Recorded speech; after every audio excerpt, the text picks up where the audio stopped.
Hello everyone. Exercise 7.3. Write fraction. Are all these fraction equivalent? ಅಂದರೆ ಇಲ್ಲಿ ಫ್ರ್ಯಾಕ್ಷನ್ಸ್ನ ಕೊಟ್ಟಿದ್ದಾರೆ ಅಲ್ವಾ, ನಾವು ಫ್ರ್ಯಾಕ್ಷನ್ಸ್ನ ಬರ್ಕೋಬೇಕು. ಇಲ್ಲಿ ನಮಗೇನು ಕೊಟ್ಟಿದ್ದಾರೆ, ಸರ್ಕಲ್ ಕೊಟ್ಟು ಅದನ್ನು ಪಾರ್ಟ್ಸ್ ಆಗಿ ಡಿವೈಡ್ ಮಾಡಿದಾರಲ್ವಾ, ನಾವು ಅದು ಎಲ್ಲದನ್ನು ಫ್ರ್ಯಾಕ್ಷನಲ್ಲಿ ಬರ್ಕೊಂಡು ಅದು ಈಕ್ವವೆಲೆಂಟ್ ಫ್ರ್ಯಾಕ್ಷನ್ನ ಅಂತ ನಾವು ಅದನ್ನು ಕಂಡುಹಿಡಿಬೇಕು. ಈಗ ಇಲ್ಲಿ ಹೋಲ್ನ ಡಿವೈಡ್ ಮಾಡಿದ್ದಾರೆ. ಎಷ್ಟು ಪಾರ್ಟಾಗಿ? ಟೋಟಲ್ ನಂಬರ್ ಆಫ್ ಪಾರ್ಟ್ಸ್ ಎಷ್ಟು? 2 ಅಲ್ವಾ. ಸೊ ಇದನ್ನು ಎ ಅಂತ ಕನ್ಸಿಡರ್ ಮಾಡೋಣ. ಇದನ್ನು ಫಸ್ಟ್ ಒನ್ ಅಂತ ಕನ್ಸಿಡರ್ ಮಾಡಿದ್ರೆ ಎಷ್ಟು? 2 ಪಾರ್ಟ್ಸ್ ಆಗಿ ಡಿವೈಡ್ ಮಾಡಿದ್ದಾರೆ. ಅದರಲ್ಲಿ ಎಷ್ಟು ಶೇಡ್ ಮಾಡಿದ್ದಾರೆ? 1. ಸೊ 1/2 ಇದರ ಫ್ರ್ಯಾಕ್ಷನ್ನು. ಇಲ್ಲಿ ಟೋಟಲ್ ನಂಬರ್ ಆಫ್ ಪಾರ್ಟ್ಸ್ ಎಷ್ಟಿದೆ? 4 ಇದೆ.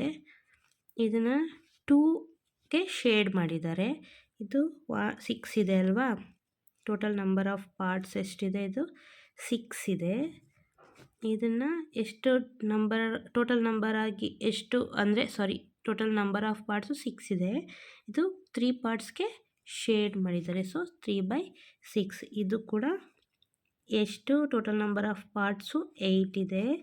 ಇದನ್ನು ನಮಗೆ 4 ಪಾರ್ಟ್ಸ್ಗೆ ಶೇಡ್ ಮಾಡಿದ್ದಾರೆ. ಇದೆಲ್ಲದು ಈಕ್ವಿವೆಲೆಂಟಾ ಅಂತ ನೋಡಬೇಕಲ್ವಾ. ಈಗ ನಾವು ಫಸ್ಟ್ ನಮಗೆ ಗೊತ್ತು ಏನು ಈಕ್ವಿವೆಲೆಂಟ್ ಫ್ರ್ಯಾಕ್ಷನ್ನ ನಾವು ಹೇಗೆ ಕಂಡುಹಿಡಿಬೇಕು ಅಂತಂದರೆ, ನಾವು ಇದನ್ನು ಬೋತ್ ನ್ಯೂಮರೇಟರ್ ಆ್ಯಂಡ್ ಡಿನಾಮಿನೇಟರ್ನ ಯಾವುದಾದ್ರೂ ಒಂದು ನಂಬರಿಂದ ಡಿವೈಡ್ ಮಾಡಬೇಕು, ಇಲ್ಲ ಮಲ್ಟಿಪ್ಲಿಕೇಶನ್ ಮಾಡಬೇಕು. ಆವಾಗ ಎಲ್ಲದೂ ಈಕ್ವಲ್ ಆಗಿ ಬಂದರೆ ಅದನ್ನು ನಾವು ಈಕ್ವಿವೆಲೆಂಟ್ ಫ್ರ್ಯಾಕ್ಷನ್ ಅಂತ ಕರಿತೀವಲ್ವ. ನಮಗೆ ಈಸಿಯಾಗಿ ಸಿಂಪ್ಲಿಫಿಕೇಷನ್ ಆಗಿ ಸಿಂಪ್ಲಿಯೆಸ್ಟ್ ಫಾರ್ಮಲ್ಲಿ ಬೇಕು ಅಂದರೆ ನಾವು ಡಿವೈಡ್ ಮಾಡೋಣ. ಡಿವೈಡ್ ಮಾಡಿದ್ರೆ ನಮಗೆ ಈಸಿ ಆಗುತ್ತಲ್ವ. ಸೊ ಫಸ್ಟ್ ಒನ್ ಏನಿದೆ ಬರ್ಕೊಳ್ಳೋಣ ಆರ್ಡ್ರ್ ವೈಸ್ ಆಗಿ. ಫಸ್ಟ್ ಒನ್ ಏನಿದೆ? 1/2. Second one 2/4.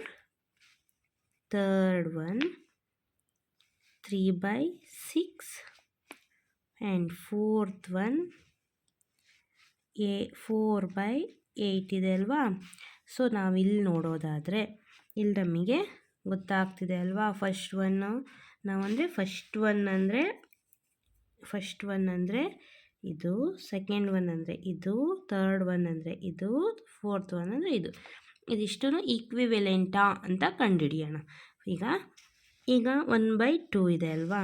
ಸೊ 1/2 ಇದು ಸಿಂಪ್ಲಿಯೆಸ್ಟ್ ಫಾರ್ಮಲ್ಲೇ ಇದೆ, ಅದನ್ನು ಹಾಗೆ ಬರ್ಕೊಳ್ಳೋಣ 1/2. ಈಗ ಬೋತ್ 1ಇಂದ ಡಿವೈಡ್ ಮಾಡಿಕೊಂಡ್ರೆ ನ್ಯೂಮರೇಟರಲ್ಲಿ ಎಷ್ಟಿದೆ ಅಷ್ಟರನ್ನೇ ಡಿನಾಮಿನೇಟರಲ್ಲೂ ತಗೊಂಡು ನ್ಯೂಮರೇಟರ್ನ ನಾವು ಎಷ್ಟರಿಂದ ಡಿವೈಡ್ ಮಾಡ್ತೀವಿ ಅಷ್ಟನ್ನೇ ಡಿನಾಮಿನೇಟರಲ್ಲೂ ತೊಗೊಂಡು ನಾವು ಡಿವೈಡ್ ಮಾಡಬೇಕು. ಸೊ ಇದು ಆಲ್ರೆಡಿ ಸಿಂಪ್ಲಿಯೆಸ್ಟ್ ಫಾರ್ಮಲ್ಲಿ ಇರೋದ್ರಿಂದ ನಾವಿಲ್ಲಿ ಡಿವೈಡ್ ಮಾಡೋ ಅವಶ್ಯಕತೆ ಇಲ್ಲ.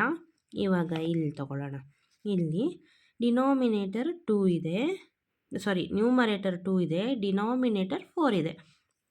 ಸೊ ನಾವಿಲ್ಲಿ ಈಗ ನ್ಯೂಮರೇಟರ್ ಮತ್ತು ಡಿನಾಮಿನೇಟರ್ನ ಯಾವುದಾದ್ರೂ ಒಂದು ನಂಬರಿಂದ ಡಿವೈಡ್ ಮಾಡ್ಕೊಳ್ಳೋಣ. ಇಲ್ಲಿ ನಮಗೆ ನ್ಯೂಮರೇಟರಲ್ಲಿ ಎಷ್ಟಿದೆ? 2 ಇದೆ ಅಲ್ವಾ. ಇನ್ನು 2ನ ಈ 2ಇಂದ ಡಿವೈಡ್ ಮಾಡಿದ್ರೆ ನಮಗೆ 1 ಬರುತ್ತೆ ಅಲ್ವಾ, ಯಾಕಂದರೆ ಇಲ್ಲಿ ಸಿಂಪ್ಲಿಯೆಸ್ಟ್ ಫಾರ್ಮಲ್ಲಿ 1/2 ಇದೆ. ಸೊ ನಾವು ಅದನ್ನೇ ಕ್ಯಾರಿ ಮಾಡ್ತಾ ಹೋಗೋಣ. ಸೊ ಇಲ್ಲಿ 2 / 2, 4 / 2. ಯಾಕೆ ಅಂದರೆ ನಾವಿಲ್ಲಿ ನ್ಯೂಮರೇಟರ್ನಲ್ಲಿ ನಾವು ಯಾವ ನಂಬರಿಂದ ಡಿವೈಡ್ ಮಾಡ್ತೀವೋ ಅದೇ ಥರ ಡಿನಾಮಿನೇಟರ್ನೂ ಕೂಡ ನಾವು ಅದೇ ನಂಬರಿಂದ ಡಿವೈಡ್ ಮಾಡಬೇಕು. ಈಗ 2/2 ಅಂದರೆ 1, 4/2 ಅಂದರೆ 2. ಅರ್ಥ ಆಗಲಿಲ್ವಾ? 2/2. ಈಗ 2/2, 2 1s are 2, 2 1s are 2. So 1/1 ಅಂದರೆ 1 ಅಲ್ವಾ. Next 4/2, 2 1s are 2, 2s are 2/1 ಅಂದರೆ 2ನೇ ಅಲ್ವಾ. ಸೊ ಈ ಥರ ಅದೇ ಥರ ಇಲ್ಲಿ ಕೂಡ ಇಲ್ಲಿ 1 ಬರಬೇಕು ಅಂದರೆ ನ್ಯೂಮರೇಟರ್ನ 3ಇಂದ ಡಿವೈಡ್ ಮಾಡಬೇಕು. ಅದೇ ಥರ ಡಿನಾಮಿನೇಟರ್ನೂ ಕೂಡ 3ಇಂದ ಡಿವೈಡ್ ಮಾಡಬೇಕಲ್ವಾ. 3/3 ಅಂದರೆ 1, 6/3 ಅಂದರೆ 2, 1/2 ಬಂತಲ್ವಾ ಸಿಂಪ್ಲಿಯೆಸ್ಟ್ ಫಾರ್ಮಲ್ಲಿ. ನೆಕ್ಸ್ಟ್ 4/8 ಅಗೈನ್ 4ನ 4ಇಂದ ಡಿವೈಡೆಡ್ ಬೈ 8ಅನ್ನು ಕೂಡ 4ಇಂದ ಡಿವೈಡ್ ಮಾಡ್ಕೊಳ್ಳೋಣ. ನಮಗಿಲ್ಲಿ ಎಷ್ಟು ಬರುತ್ತೆ 1/2.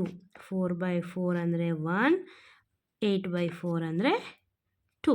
ಅರ್ಥ ಆಗಲಿಲ್ಲ ಅಂದರೆ ಇಲ್ಲೊಂದು ಸರಿ ಮಾಡ್ತೀನಿ ನೋಡಿ. 4/4 4 1s 4. ಸೊ ಇವನ್ನನ್ನು ನಾವಿಲ್ಲಿ ಬರ್ಕೋತೀವಿ. 8/4 4 1s 4 2s.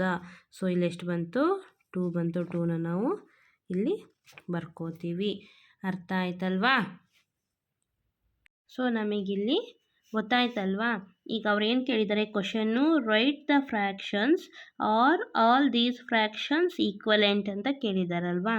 ಸೊ ಇಲ್ಲಿ ನಮಗೇನು ಗೊತ್ತಾಗ್ಸುತ್ತೆ, ಎಲ್ಲದ್ರದ್ದು ಸೇಮ್ ಸಿಮಿಲರ್ ಇದೆ ಅಲ್ವಾ ಆನ್ಸರು. 1/2 1/2 1/2 1/2. ಸೊ ಈಕ್ವಿಲೆಂಟ್ ಫ್ರ್ಯಾಕ್ಷನ್ನೇ ಅಲ್ವಾ ಇದು. All are these fractions are equivalent. Understand?